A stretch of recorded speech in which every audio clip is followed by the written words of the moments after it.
သမီးအားလုံးပဲမင်္ဂလာပါကျွန်တော်တိုင်း channel မှာပြန်လည်ကြိုဆိုလိုက်ပါတယ်ဟုတ်ပြီမိတ်ဆွေတို့ကျွန်တော်ဒီနေ့ခွန်တော်လုံးပင်ကွင်းမှာငွေချမ်းမင်းနေလားအတိကိုများအောင်ပြတော့မှာဖြစ်ပါတယ်ဟုတ်ပြီမိတ်ဆွေတို့ကျွန်တော်ပထမတည်းအကောက်ဖောက်ပြီးသားဖြစ်ပါတယ်ဟုတ်ပြီ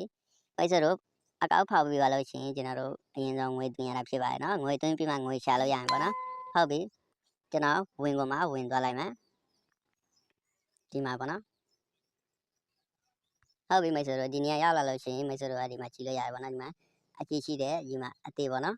ဟုတ်ပြီကျွန်တော်အဲ့ဒီနှစ်ခုတွေကတစ်ခုပေါ်ပတ်စံထိုးရတာဖြစ်ပါတယ်နော်ဟုတ်ပြီကျွန်တော်ဘယ်လိုပတ်စံထိုးရင်အနိုင်ဖြစ်မလဲပေါ့နော်ဝင်ငွေရှာလို့ရမလဲပေါ့နော်ကျွန်တော်ရှင်းပြပေးမယ်ဟုတ်ပြီမိတ်ဆွေတို့ဒီ ID ပေါ့နော်ဒီ ID နောက်ကကဏ္ဍနှလုံးရဲ့ဒီမှာကြားထားတဲ့ကဏ္ဍတစ်လုံးပေါ့နော်အဲ့ဒီသုံးလုံးကိုပေါင်းပြီးတော့ကျွန်တော်တို့ပတ်စံထိုးရမှာဖြစ်ပါတယ်နော်အဲ့ဒီကဏ္ဍသုံးလုံးပေါင်းပြီးပါလို့ရှိရင်အကြည့်ကဏ္ဍဖြစ်လားအသေးကဏ္ဍဖြစ်လားအကြည့်ကဏ္ဍဖြစ်ရင်အကြည့်ပေါ်ပတ်စံထိုးရတာဖြစ်ပါတယ်အသေးကဏ္ဍဖြစ်ရင်အသေးပေါ်ပတ်စံထိုးရတာဖြစ်ပါတယ်ဟုတ်ပြီမိတ်ဆွေတို့ကျွန်တော်ကဏ္ဍပေါင်းပြပါမယ်မိတ်ဆွေတို့က1000တွင်လို့ရှိရင်30နဲ့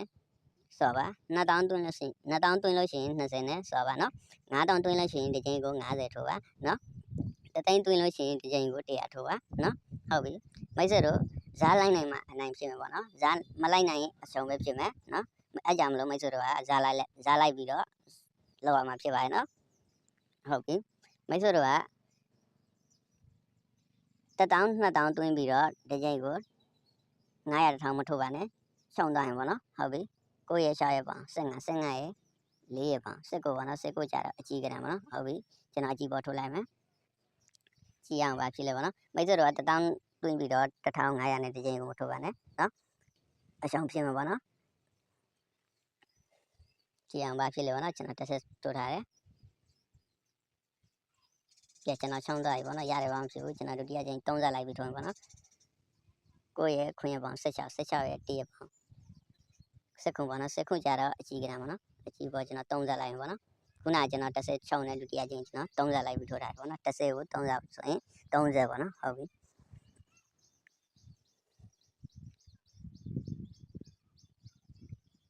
ကဲမိတ်ဆွေတို့ဒီမှာကြည့်လိုက်ရတယ်ပေါ့နော်ကျွန်တော်နိုင်သွားပြီပေါ့နော်ဟုတ်ပြီပြန်ကဏ္ဍပေါင်းလိုက်မယ်9ရဲ့8ရဲ့ပေါင်19ရဲ့9ရဲ့ပေါင်26ကြတော့အကြီးကဏ္ဍပေါ့နော်ဟုတ်ပြီပြန်အစားကနေ10ထိုးမယ်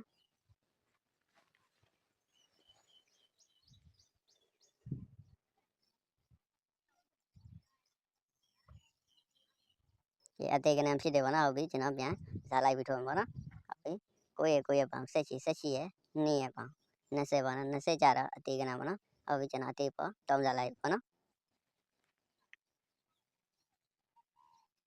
ဒါတော့ကျွန်တော်ဥပမာကစားပြရတယ်ပေါ့နော်မိတ်ဆွေတို့နားလည်အောင်ပေါ့နော်ကဲကျွန်တော်ပြန်ချောင်းသွားပြီပေါ့နော်ရတယ်ဘာမှဖြစ်ဘူး3ရဲ့ပေါင်3ပေါ့နော်3ရဲ့6ရဲ့ပေါင်6ပေါ့နော်6ကြတော့အကြီးကဏ္ဍပေါ့နော်ဟုတ်ပြီခုနကကျွန်တော်3စားချုံထားတယ်ပေါ့နော်တတိယချင်းကျွန်တော်9စားထုတ်လိုက်ပြီနော်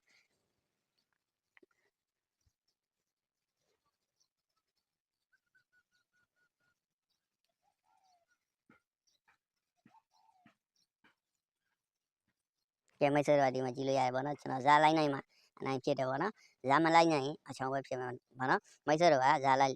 ပြီးတော့စောပါနော်အဲ့ဒါမှအနိုင်ဖြစ်မှာပေါ့နော်ဝင်ရှာလို့ရမလဲပေါ့နော်မိတ်ဆွေတို့ကအခုထိခွန်တောင်းလုံးပေးဝင်အကောင့်မဖောက်ရသေးဘူးဆိုရင်ကျွန်တော်ကိုယ်မှာ link ပို့ပေးထားလိုက်ပါမယ်မိတ်ဆွေတို့အဲ့ဒီ link ကိုနှိပ်ပြီးတော့အကောင့်ဖောက်လိုက်ပါဟုတ်ပြီကျွန်တော်တိုင်း channel ကိုအခုထိ subscribe မလုပ်လဲစူးစိုက်လေးလုပ်ထားပါ